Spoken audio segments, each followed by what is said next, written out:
Most of these artists never had a second hit. Instead, they had one record that refused to disappear, still appearing in films, commercials, stadiums, and successful cover versions, still bringing in royalties 60 years later without having to perform live. Can't you see that I'm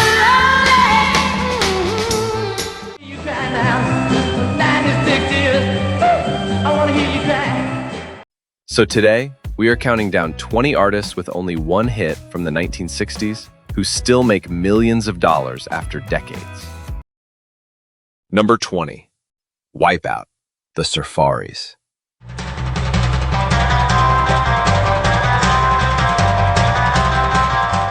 Wipeout was released in 1963, right when California's surf culture and surf rock were exploding in the United States.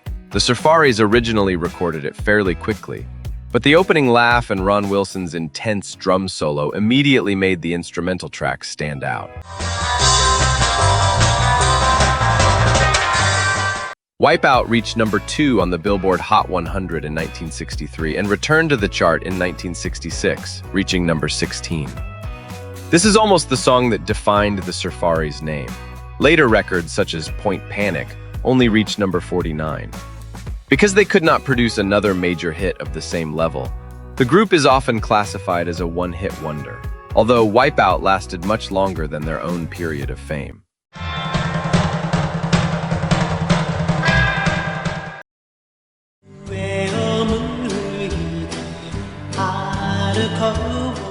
Number 19. Sukiyaki, Kyu Sakamoto.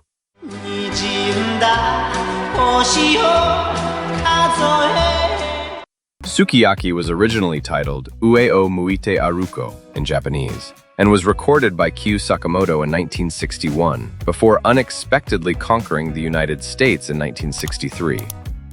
What made the song special was that it was sung entirely in Japanese, but still reached American audiences, even though most listeners did not understand the lyrics.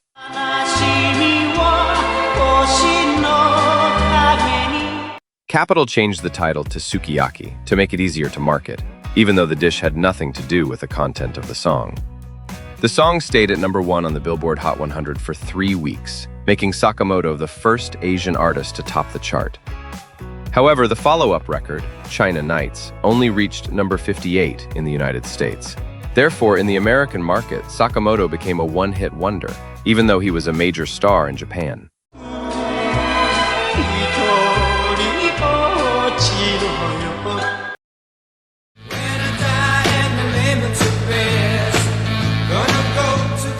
Number 18. Spirit in the Sky, Norman Greenbaum.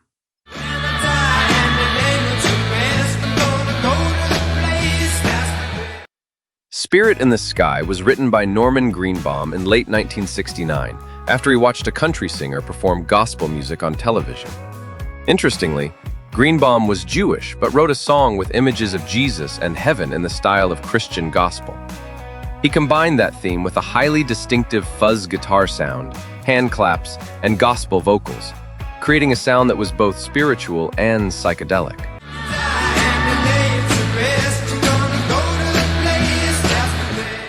The song became an international phenomenon and reached number 3 on the Billboard Hot 100 in 1970, while also selling more than 2 million copies. Greenbaum's later records could not enter the top 40. Spirit in the Sky remains his only major hit.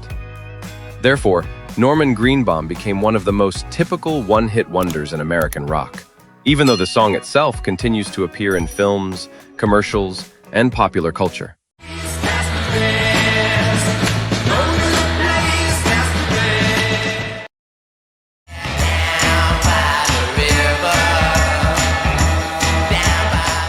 Number 17. Dirty Water, the Standells.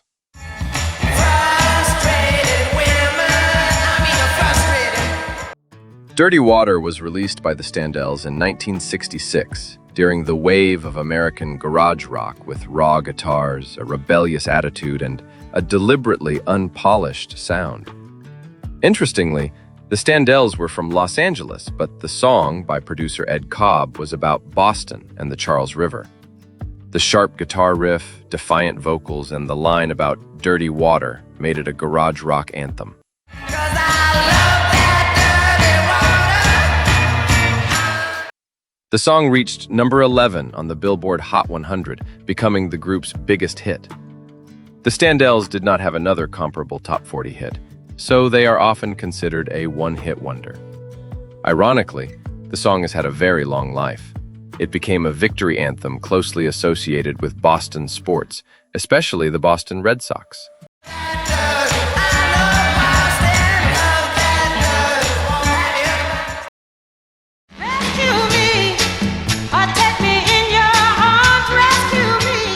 Number 16, Rescue Me, Fontella Bass.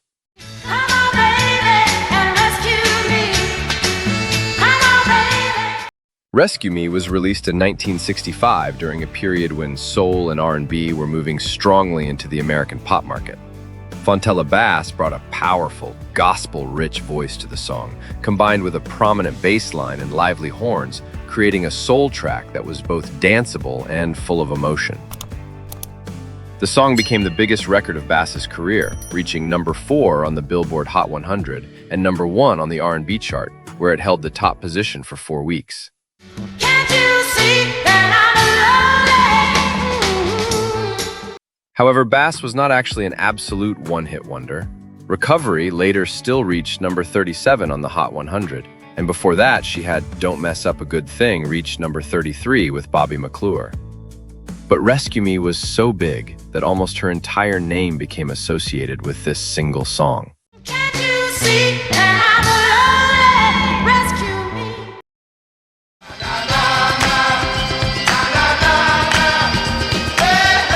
Number 15, Na Na Hey Hey Kiss Him Goodbye, Steam. Keep on thinking, but my love.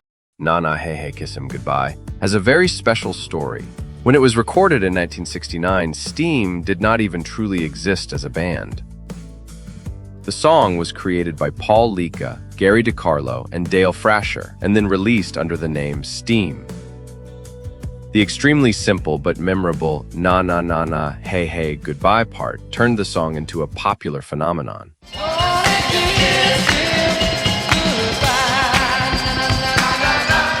It reached number 1 on the Billboard Hot 100 in 1969.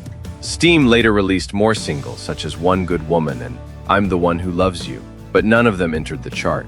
The song's chorus outlived the group itself, becoming a familiar chant at stadiums when fans want to send the opposing team home.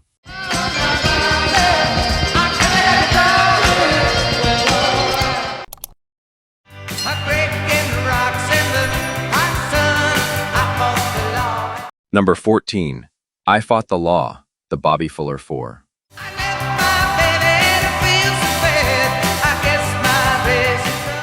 I Fought the Law was originally written by Sonny Curtis and recorded earlier by the Crickets, but the version by the Bobby Fuller 4 from 1965 and 1966 was the one that turned it into a rock anthem. The group brought sharp guitar, powerful drums, and Bobby Fuller's voice that was both youthful and defiant to the song, perfectly matching the spirit of American rock and roll in the mid-1960s.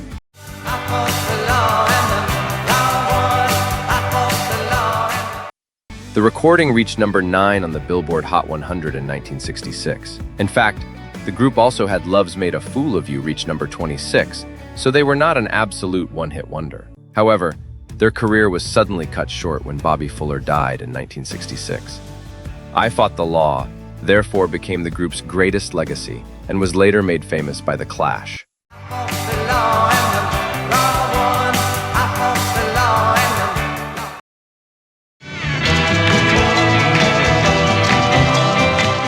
Number 13, Incense and Peppermints, Strawberry Alarm Clock.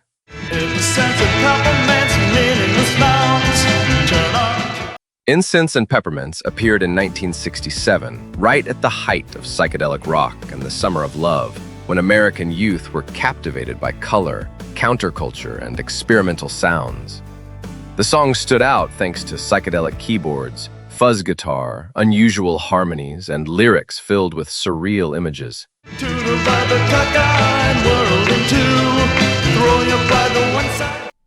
In particular, the lead vocal actually belonged to Greg Munford, a guest singer rather than an official member of Strawberry Alarm Clock. The song reached #1 on the Billboard Hot 100 for 1 week in 1967. The group actually also had Tomorrow reach number 23, so they did not have only one hit, but no other song achieved the cultural scale of Incense and Peppermints, causing the group to often be remembered as a one-hit wonder of psychedelic pop.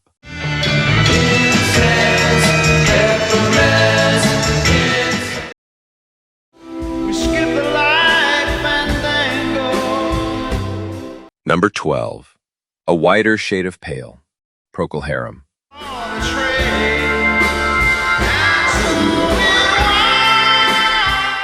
A Wider Shade of Pale was released by Procol Harum in 1967 and immediately became one of the signature songs of the Summer of Love.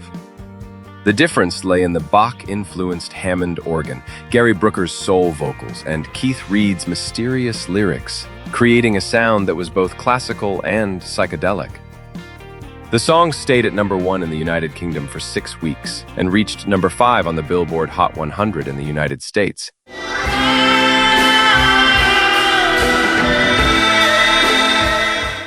However, Procol Harum was not a one-hit wonder in the exact sense.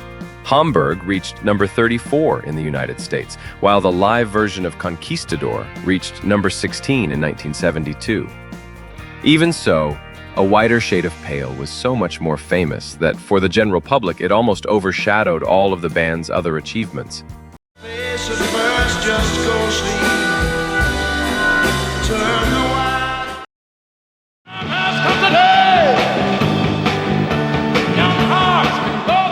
Number 11, Time Has Come Today, The Chambers Brothers.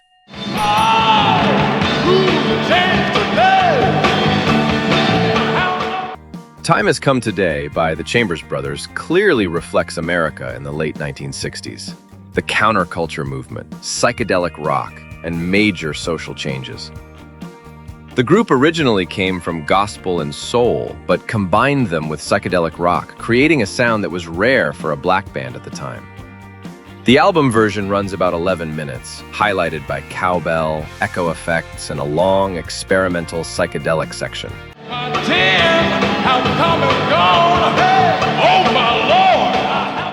The shortened single version became a major hit in 1968, reaching #11 on the Billboard Hot 100 for 5 consecutive weeks. This was the group's only major pop success. Later singles did not come close to that position. Therefore, the Chambers Brothers are a fairly typical example of a one-hit wonder, although their musical influence was much greater than a single hit.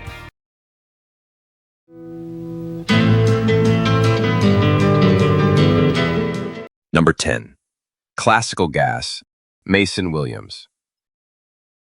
Classical Gas was created in 1968 when Mason Williams was both a musician and a writer for the program The Smothers Brothers Comedy Hour. He developed the piece from guitar passages he played during breaks from work. What made this song special was that it had no lyrics at all, combining classical guitar technique with orchestration and pop rhythms, a formula very different from the rock hits of that time.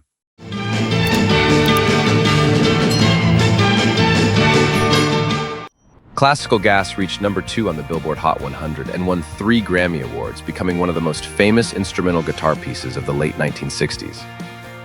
Williams did not have another comparable pop hit afterward. Therefore, although he continued composing and working in the arts, he is often considered a one-hit wonder, with Classical Gas representing nearly his entire recording career.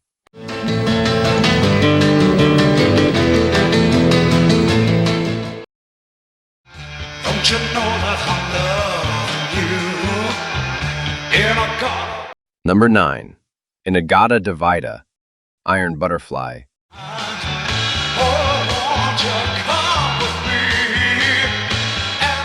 Inagata Divida appeared in 1968, when psychedelic rock was gradually shifting toward the heavier sound of hard rock. The title actually came from the way Doug Ingle unclearly pronounced the phrase, "in the Garden of Eden." What was shocking was that the album version ran for more than 17 minutes, taking up nearly an entire side of the record, with a heavy guitar riff, haunting organ, and an extended drum solo.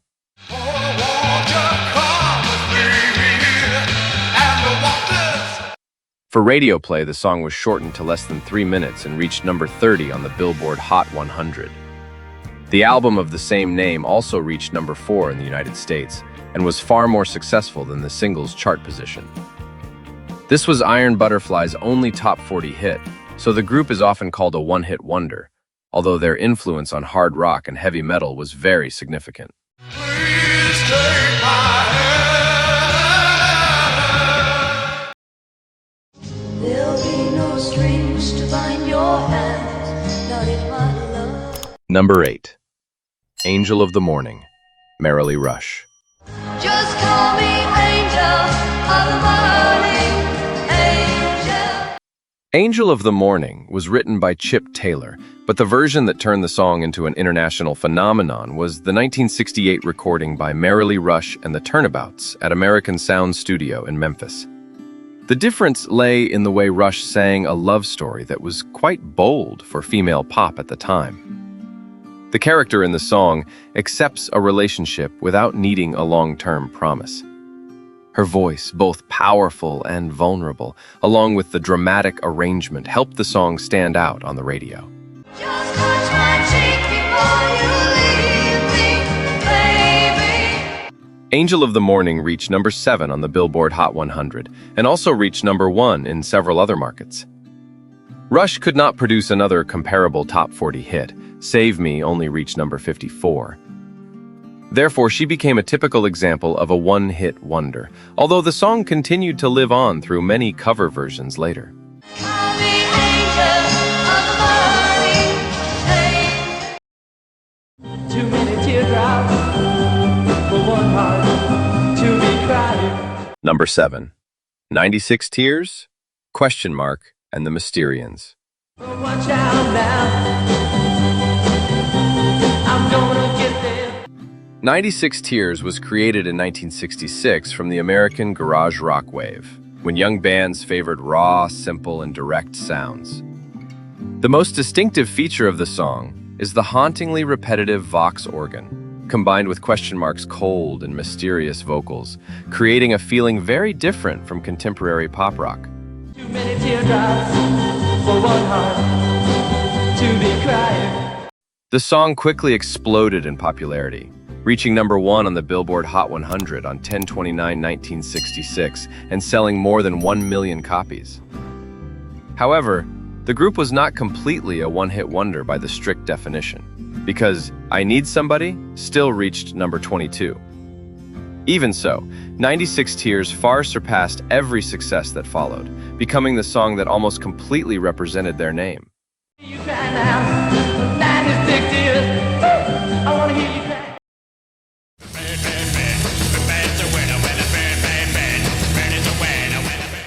Number 6. Surfin' Bird, the Trashmen. Surfin' Bird appeared in late 1963 when surf rock and garage rock were attracting young Americans.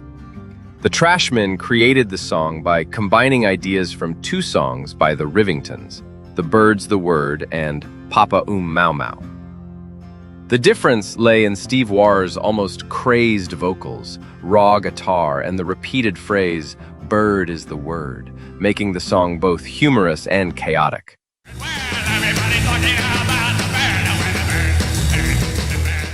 It climbed to number 4 on the Billboard Hot 100, becoming the group's biggest hit. However, calling the Trashmen a one-hit wonder in the absolute sense is not entirely accurate. Bird Dance Beat also reached number 30. Even so, no song afterward had cultural staying power close to Surfin' Bird.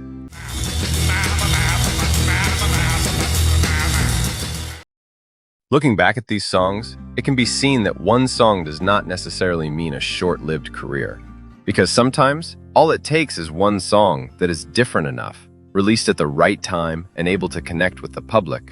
It can still live longer than the name of the artist itself. And that is the story of 20 memorable one-hit wonders. Thank you to all the viewers for joining us. See you again on the next musical journeys.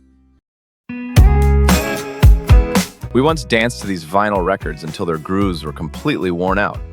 But behind that sudden moment of glory were artists who managed to create only one hit before gradually disappearing from the music scene.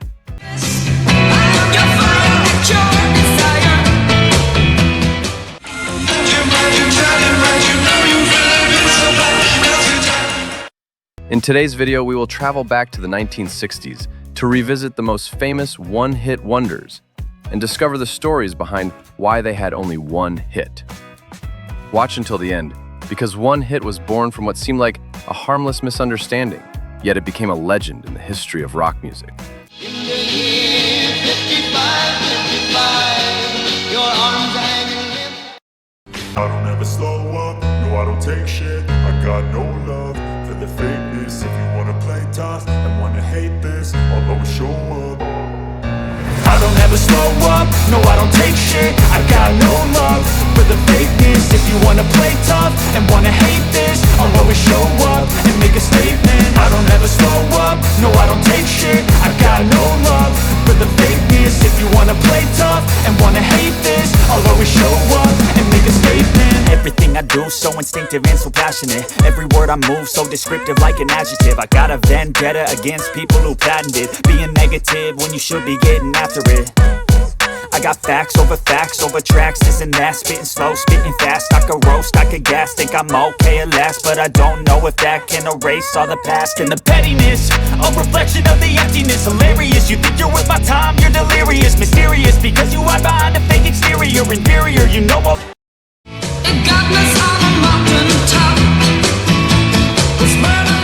Number 2. Venus, Shocking Blue. She's got it. Yeah, baby, she's got it. This song accomplished what seemed impossible by taking a Dutch band to the #1 spot on the Billboard chart in the United States. With its captivating melody, hypnotic bass line, and the powerful vocals of lead singer Mariska Veres, the song quickly became an international sensation and one of the defining hits of European psychedelic rock. Well, I'm your Venus, I'm your fire, your desire. The appeal of Venus has endured for decades, with many artists recording their own versions, most notably Bananarama's 1986 version. However, Shocking Blue was never able to produce another song that achieved the same level of international success. I'm your fire, your desire.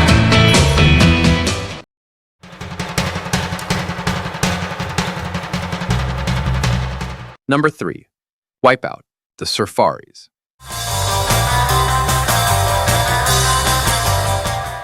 Wipeout by the Surfaris is one of the most famous surf rock songs of all time. At first, the 4 young musicians simply needed a song to fill the B-side of a single, but that spontaneous effort ended up creating a legend.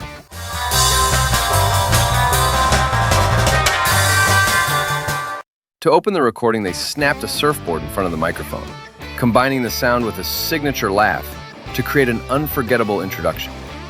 The song quickly won over audiences thanks to Ron Wilson's high-energy drum solo, becoming a symbol of surf culture and being featured in countless movies and television shows.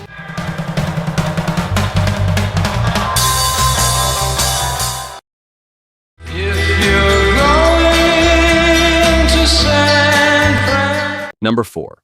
San Francisco, Scott McKenzie. to San Francisco. San Francisco, Be Sure to Wear Flowers in Your Hair by Scott McKenzie was written to promote the 1967 Monterey Pop Festival, one of the first major music festivals of the rock era.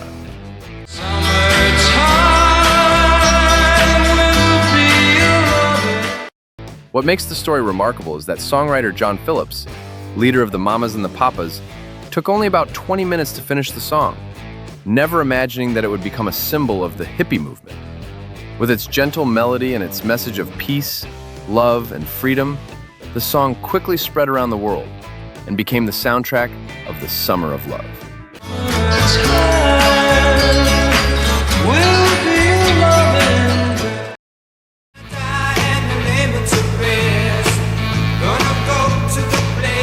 Number 5. Spirit in the Sky, Norman Greenbaum.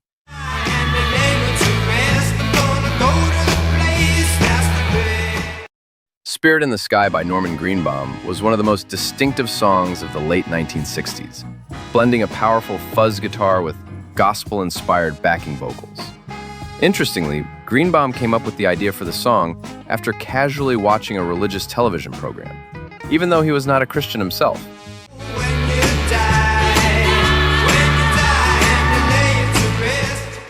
The bold combination of garage rock and spiritual themes turned the song into an international hit and a classic rock icon. However, Norman Greenbaum never repeated that success with any other song. After that, he gradually stepped away from the spotlight because of his personal life.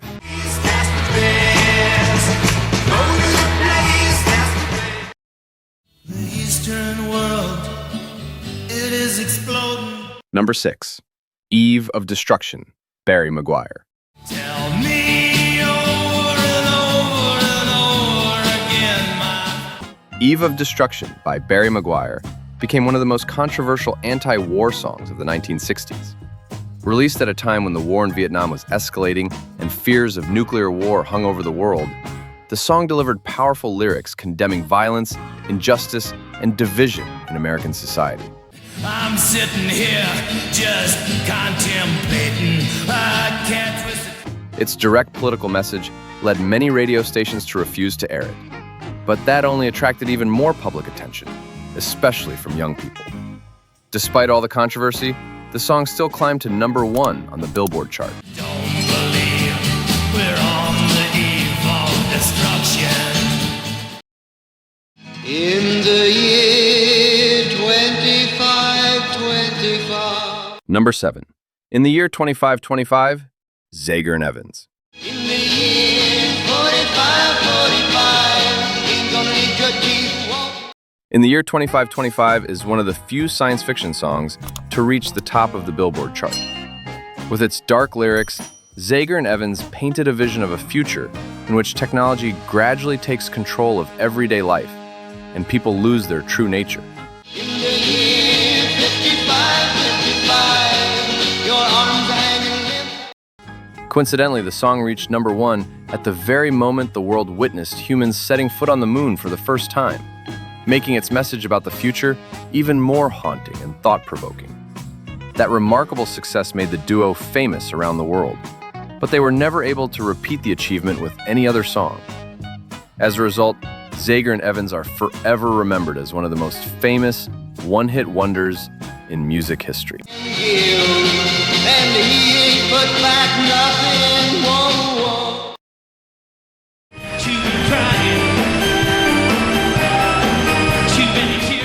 Number 8, 96 Tears, Kenecha and the Mysterians.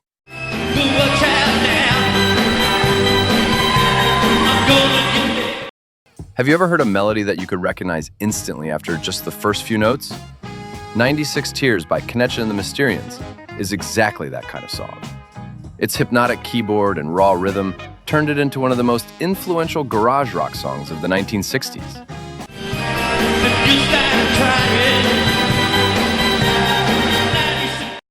Few people know that the song was recorded by a group of young musicians in a small basement, while the lead singer became famous for always hiding his identity behind dark sunglasses, and even legally changing his name to the question mark. Their mysterious style and rebellious attitude helped the band win over audiences, while also paving the way for the spirit of punk that followed.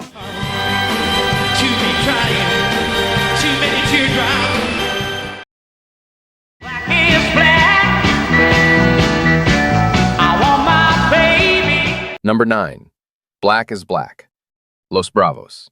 What can I do? 'Cause Black is Black made Los Bravos the first band based in Spain to successfully break into the English-language pop music market. With its captivating bass line, energetic melody, and the powerful vocals of Mike Kennedy, the song quickly became an international hit and helped the band achieve far greater recognition than anyone expected.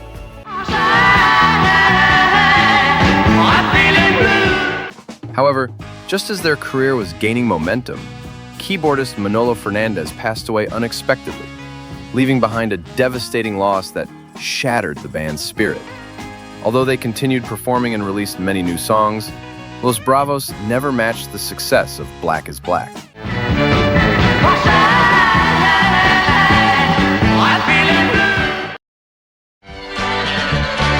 Drop your silver in my tambourine. Number 10, Green Tambourine The Lemon Pipers.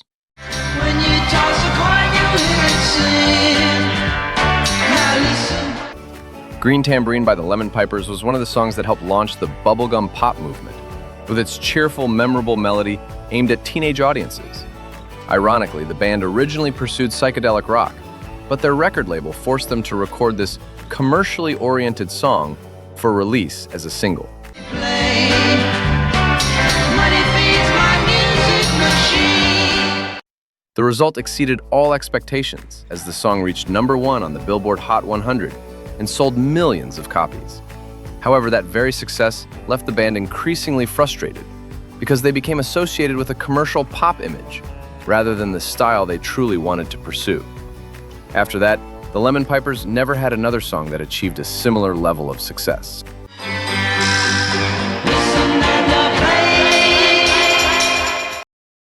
Those were the one-hit wonders that left an unforgettable mark on music history. Thank you for staying with us until the end of the video. If you enjoyed this video, don't forget to like, subscribe to the channel, and turn on the notification bell so you never miss more fascinating music stories in our upcoming videos. See you next time!